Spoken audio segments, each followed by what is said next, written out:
அண்மை செய்திகளை பார்த்து வருகிறோம். புகழ்பெற்ற திரைப்பட தயாரிப்பு நிறுவனமான ஏவிஎம் நிறுவன உரிமையாளர் ஏவிஎம் சரவணன் அவர்கள் காலமாகியிருக்கிறார். இது தொடர்பான முழுமையான விவரங்களோடு இணைகிறார் எமது செய்தியாளர் ரேவதி அவரிடம் பேசலாம். வணக்கம் ரேவதி, விவரங்கள். வணக்கம். புகழ்பெற்ற தயாரிப்பு நிறுவனமாக இருக்கக்கூடிய ஏவிஎம் நிறுவனத்தின் உரிமையாளராக இருக்கக்கூடிய ஏவிஎம் சரவணன் இன்று அதிகாலை உயிரிழந்திருக்கிறார்.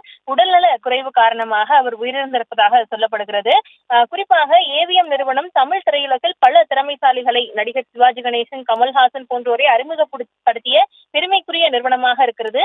இந்த நிறுவனத்தின் உரிமையாளராக, அதாவது இந்த நிறுவனத்தை நிறுவியவர் ஏவிஎம் மெய்யப்ப செட்டியார். 1945ஆம் ஆண்டில் இந்த நிறுவனத்தை நிறுவிய நிலையில் ஏவிஎம் சரவணன் அதனை தொடர்ந்து வழிநடத்தி வந்தார்.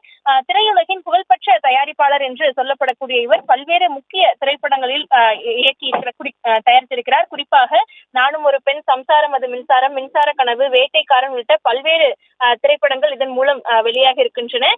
இந்த திரைப்பட தயாரிப்பாளராக இருக்கக்கூடிய ஏவிஎம் சரவணன் இன்றைய தினம் உயிரிழந்திருக்கிறார். 1939ஆம் ஆண்டு பிறந்த அவர் நேற்றைய தினம்தான் அவரது பிறந்த நாளாகவும் இருக்கிறது. இன்றைய தினம் அவர் உயிரிழந்திருக்கிறார். 86 வயதாகி இருக்கக்கூடிய அவர் உயிரிழந்திருக்கக்கூடிய நிலையில் அவரது உடல் அஞ்சலிக்காக ஏவிஎம் ஸ்டுடியோஸில் வைக்கப்பட இருப்பதாக தெரிவிக்கப்பட்டிருக்கிறது. 3 மணிக்கு மேலாக ஏவிஎம் ஸ்டுடியோவில் இருக்கக்கூடிய மின் மயானத்தில் அவரது உடல் தகனம் செய்ய இருப்பதாக தெரிவிக்கப்பட்டிருக்கிறது.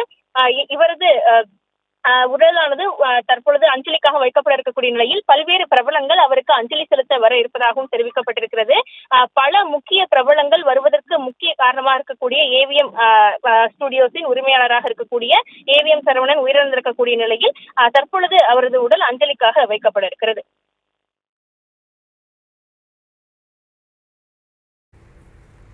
தற்போதைய விவரங்களுக்கு நன்றி ரேவதி.